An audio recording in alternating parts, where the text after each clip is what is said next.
नमस्कार प्रिय मित्रों, आप सबका स्वागत है हमारे YouTube चैनल सच्चा ज्ञान ग्रंथ में। तो प्रिय मित्रों, आज का प्रसंग बहुत ही ज्ञानवर्धक होने वाला है। इस प्रसंग में हम जानेंगे कि कैसे भगवान विष्णु की वजह से माँ लक्ष्मी को 3 साल तक धरती पर नौकरानी बनकर रहना पड़ा। इससे पहले कि आप वीडियो में खो जाएं, प्लीज़ वीडियो को लाइक करके चैनल को सब्सक्राइब कर देना। तो प्रिय मित्रों, एक बार भगवान विष्णु जी शेषनाग पर बैठे बैठे बहुत ही ज़्यादा बोर हो गए थे और उन्होंने धरती पर घूमने का मन बना लिया। वैसे भी कई साल बीत गए थे, धरती पर वह आए नहीं थे और वह अपनी यात्रा की तैयारी करने लगे। स्वामी को तैयार होता देख माँ लक्ष्मी ने उनसे पूछा कि स्वामी, आप सुबह सुबह कहाँ जाने की तैयारी कर रहे हो? विष्णु जी ने कहा कि हे लक्ष्मी, मैं धरती लोक पर घूमने जा रहा हूँ। तो कुछ सोचकर लक्ष्मी माँ ने कहा, हे देव, क्या मैं भी आपके साथ चल सकती हूँ? भगवान विष्णु ने 2 पल सोचा, फिर कहा कि एक शर्त पर। तुम मेरे साथ चल सकती हो। तुम धरती पर पहुंचकर उत्तर दिशा की ओर बिल्कुल मत देखना। इसी पर माँ लक्ष्मी ने कहा कि ठीक है। और सुबह सुबह माँ लक्ष्मी और भगवान विष्णु धरती पर पहुंच गए। अभी सूर्य देवता निकल रहे थे। रात बरसात होकर हटी थी। चारों ओर हरियाली ही हरियाली थी। उस समय चारों ओर बहुत ही शांति थी और धरती बहुत ही सुंदर दिख रही थी। प्रिय मित्रों, माँ लक्ष्मी मंत्रमुग्ध हो गई और भूल गई कि पति को क्या वचन देकर आई है। प्रिय मित्रों, माँ लक्ष्मी चारों ओर देखती हुई कब उत्तर दिशा की ओर देखने लगी पता नहीं चला। उत्तर दिशा में माँ लक्ष्मी को बहुत ही सुंदर बगीचा दिखा और उस तरफ से बहुत ही भीनी भीनी खुशबू सी आ रही थी और बहुत ही सुंदर सुंदर फूल खिले थे। यह एक फूलों का खेत था और माँ लक्ष्मी बिना सोचे समझे उस खेत में से गई और एक फूल तोड़ लाई।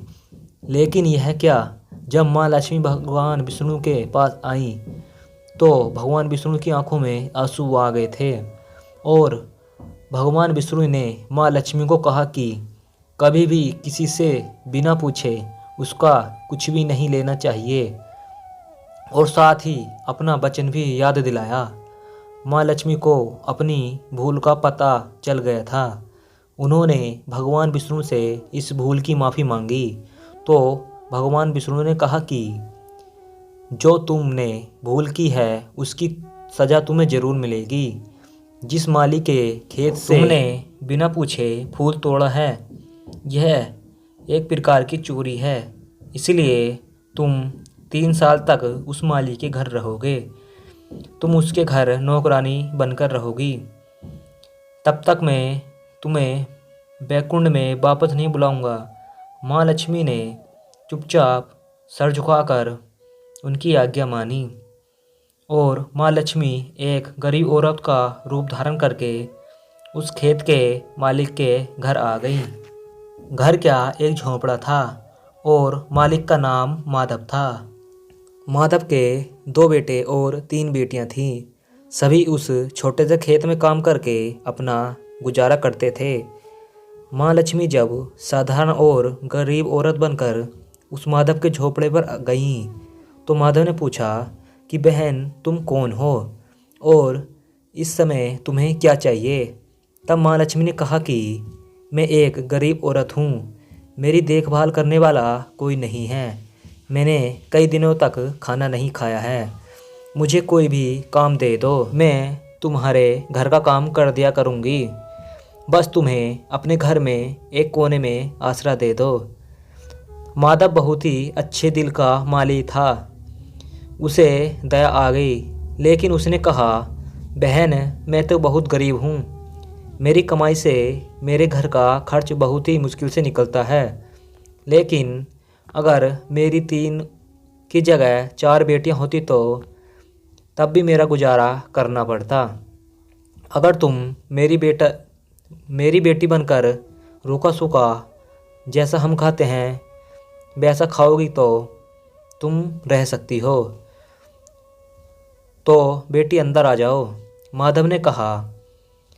लक्ष्मी अपने झोपड़े मरण शरण माधव ने माँ लक्ष्मी को अपने झोपड़े में शरण दे दी और माँ लक्ष्मी 3 साल तक माधव के घर पर नौकरानी बनकर रहीं।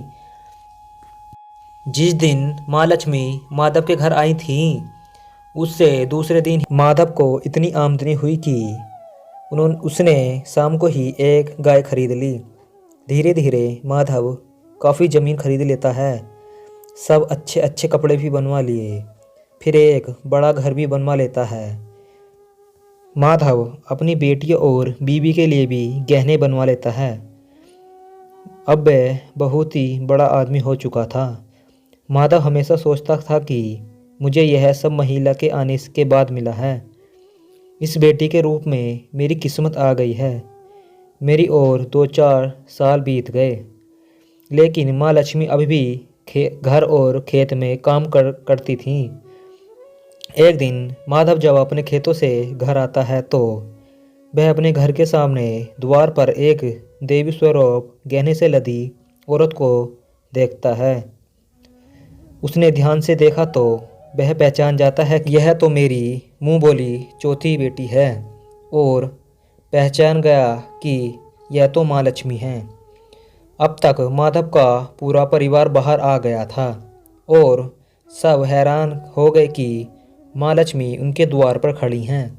माधव बोला कि माँ, हमें माफ़ कर देना, तेरे अनजाने में हमने बहुत काम कराया है। माँ हे माँ, यह कैसा अपराध हो गया। माँ, हम सबको माफ़ कर देना। अब माँ लक्ष्मी मुस्कुराई और बोली, माधव, तुम बहुत ही अच्छे और दयालु व्यक्ति हो। तुमने मुझे अपनी बेटी की तरह रखा है, अपने परिवार की सदस्य की तरह रखा है।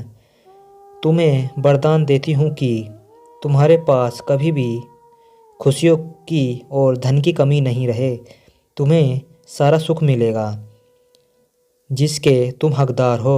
और फिर माँ लक्ष्मी अपने स्वामी के द्वार पहुँच गई, बैकुंठ में चली गईं।